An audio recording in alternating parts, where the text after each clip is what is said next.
a while, a really long time for Hayabusa to get to that critical mass. Yeah, and right now Baksha is there. But for the side of RSG, this might not be their best draft ever. But you know what? Trust the process. I would say that Burmese Ghouls with the Hayabusa pick definitely lowers down the power level. The power level for sure. I would have expected something like a Claude, or arguably even a Roger even wouldn't have been that bad. But you know what? I mean, the Burmese Ghouls, they want to bring out that Hayabusa. They want to show us how to flex with that assassin. By all means, I am ready for it. And Hayabusa right now is probably one of the top picks. Or not really a top pick, but you know, one of the, let's say, One of the higher ranked assassins in a tier list.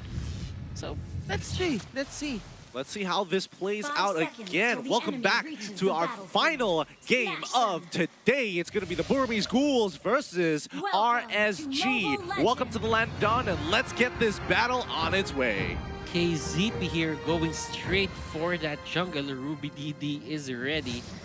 And as you can see, the silence is there. Look at the damage output. And RSG starting this off with a poke, with a harass on Ruby DD. Yeah, this is kind of interesting because they didn't really need to do that. They didn't need to go for this harass. They just needed to kind of push the waves as hard as they can. And unfortunately, that's going to force the reset onto Ruby DD. And oh my goodness, KZP is going to force something out of Ruby DD. They're not letting him hit that level 2. They're forcing him out of the lane. He can't walk back in. He needs the help of the rest of his team to do something. He's already missed an entire wave on the EXP lane. They weren't even planning to go for the invade. What they wanted to do was, in fact, just shove the Benedetta out of the lane.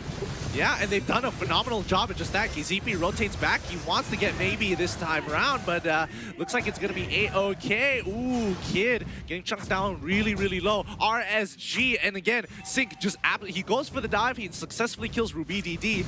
Ruby DD is completely out of this game. He is just gone. Look at this, RSG. This might not have favored them in the draft in theory, but in terms of execution and application, man, they're just acing it right now. They are punishing the Burmese Ghouls. Like, what in the world? Like, it's such a minute detail. But the fact that you missed out an entire wave on the EXP lane, Ruby DD is not coming back anytime soon. Thamos will abuse them, and maybe he's trying to buy some time here, but even Sana himself gets a little too hectic here. He thought he could hold on with the Vengeance, but it's still not exactly the most powerful battle spell. It's good, don't get me wrong, but not strong enough to hold his ground. You know what? Khalid, as a side laner, as an off laner, isn't that strong as he used to be. But if you give him like a lead, like, you know, level 3, level 4 like this, yeah, it doesn't even matter. They're just You gonna got certain items that your enemy team doesn't. yeah, he's just gonna keep abusing him time and time again. This has to feel so bad for Ruby DD while the rest of his team is getting ahead to level 5. He hasn't even hit level 4 in comparison to Sync, who hits level 5 with no problems whatsoever, and he is running out of time to catch up in that EXP lane. So right now, a lot of let's say a lot of responsibility has been put into D, and Sana here almost going down. Shadow kill plus the ultimate coming out from D. I'm not entirely sure Sana's thought process there, but I think he couldn't decide on completely retreating or picking up the Molten Size to go for a little bit more damage. Yeah. And I think it was a tough one there, but I don't know if Hayabusa's Shadow made contact with him and Hayabusa hadn't taken it back. So, well, hopefully Wolf will cover that in his analysis. And Ruby DD here, trying to get the scraps of war. He doesn't have his turret anymore, obviously.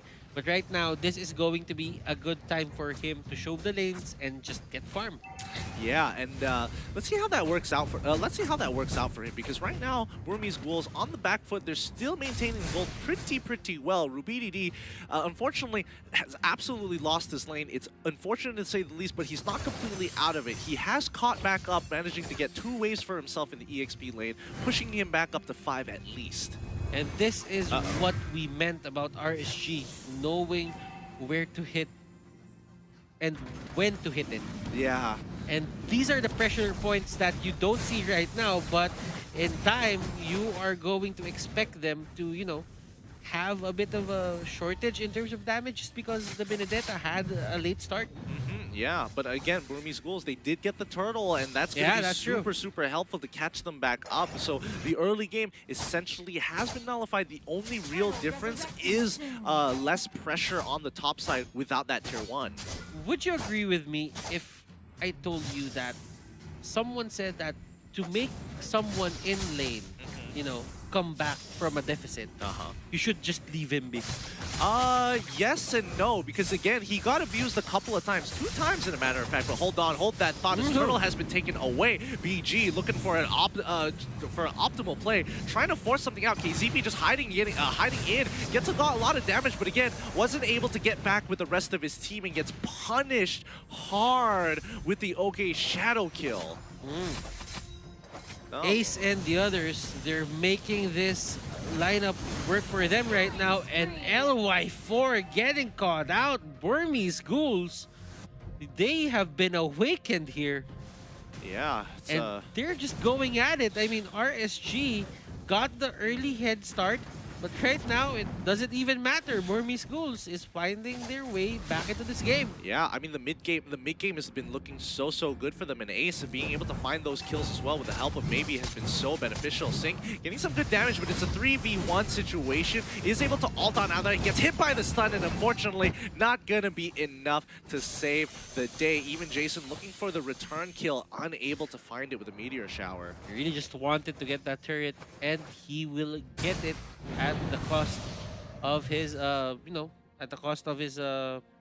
ultimate. But then again, looking at it, D here, it's not getting the kills, but you know what? He's been contributing a lot to these skirmishes or the fights that Burmese Ghouls are winning. Yeah, I mean, the Benedetta pick, it has come back, and it was able to kind of just slowly take over this game. And D, especially, putting a lot of that work in on himself to make it happen. Oh, Rubini D now in trouble. Ooh, manages to get out of the way, but unfortunately, that side has been covered by KZP as well, sending 3 members down for that dive. But look on top side, they're mirroring the exact same thing. Sana has to hold out. He has the vengeance. He needs to clear this wave, and he's gonna start popping it now. I'll take all the damage that you can throw at me, because that vengeance is a great spell against the Hayabusa with the help of Changu and the meteor shower to deter them from pushing any further. Great move coming out there from Sana, just trying to, well, he did go and just clear the minions, just to stop the push.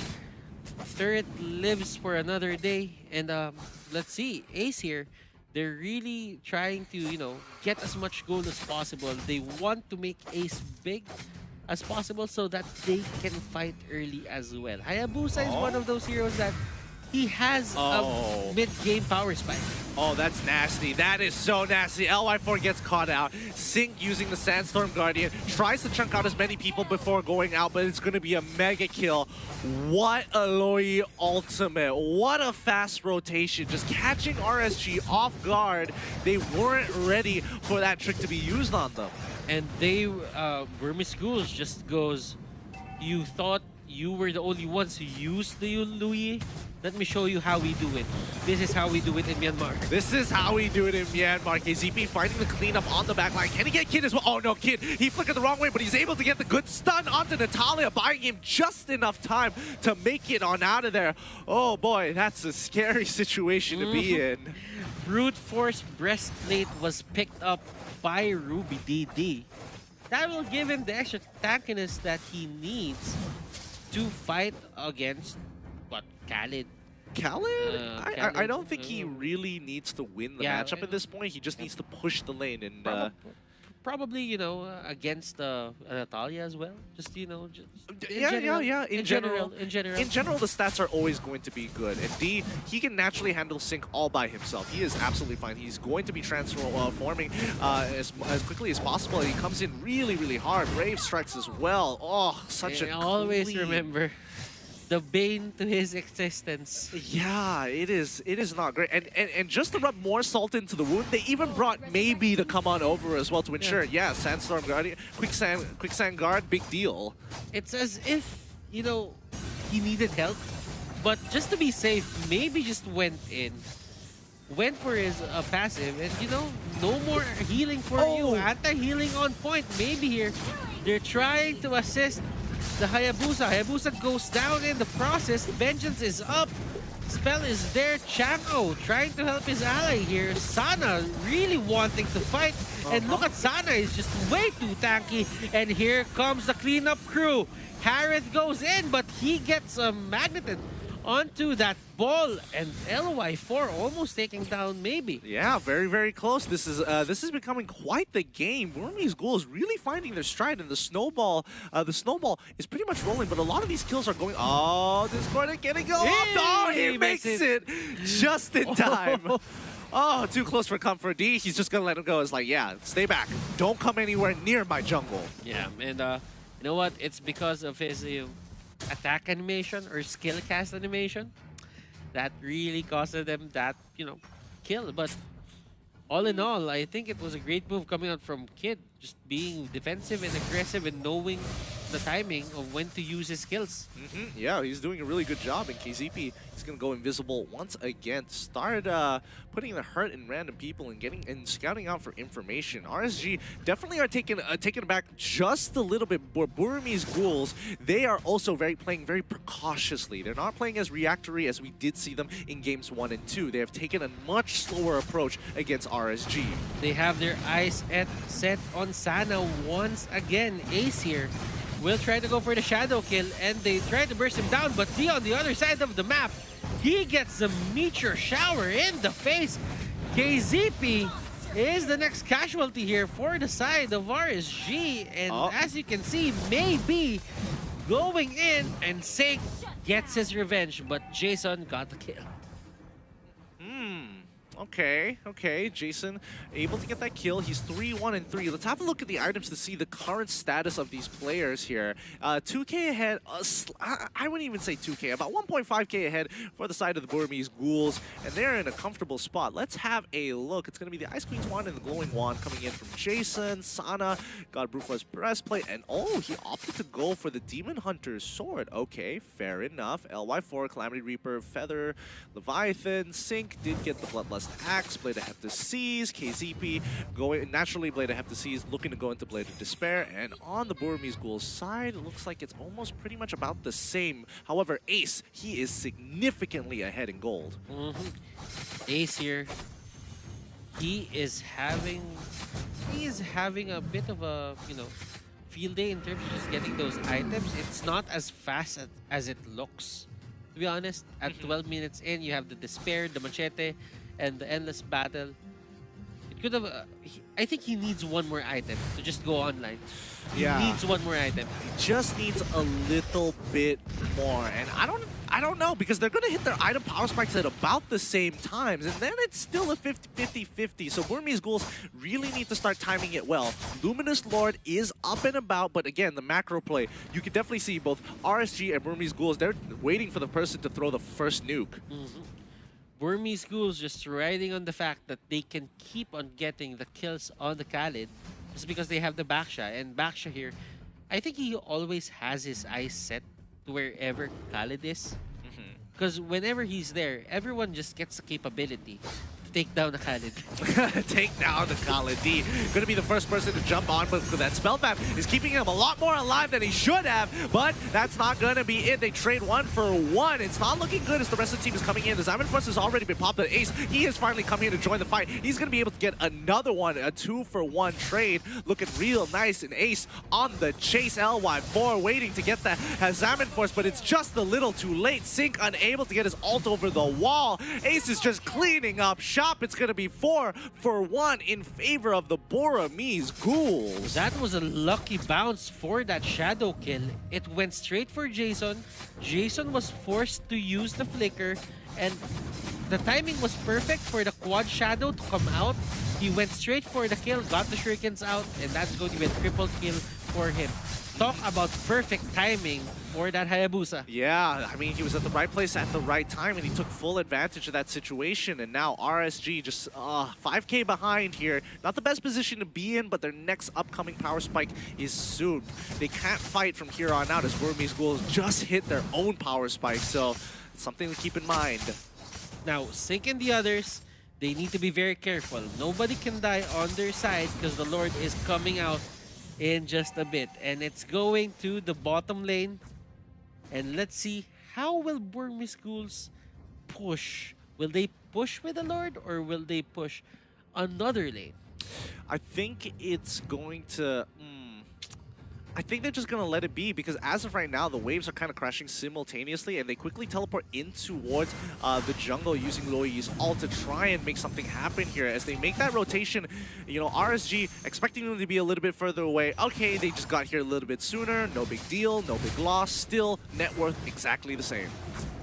And as you can see, the Lord is here. This is the Luminous Lord, so the charge is up. KZP in the backline. He's come on towards Kim. However, he gets stunned in the process. He gets taken out, but the rest of the squad can't seem to make this happen. Even Sync himself using his ultimate was not enough. Quicksand Guard trying to block as much of that damage. LY4, he manages to pull through. He finds one. Can he get another? But Lord is knocking on the door, and Jason unable to join the fight. RubyDD is going to keep up that push.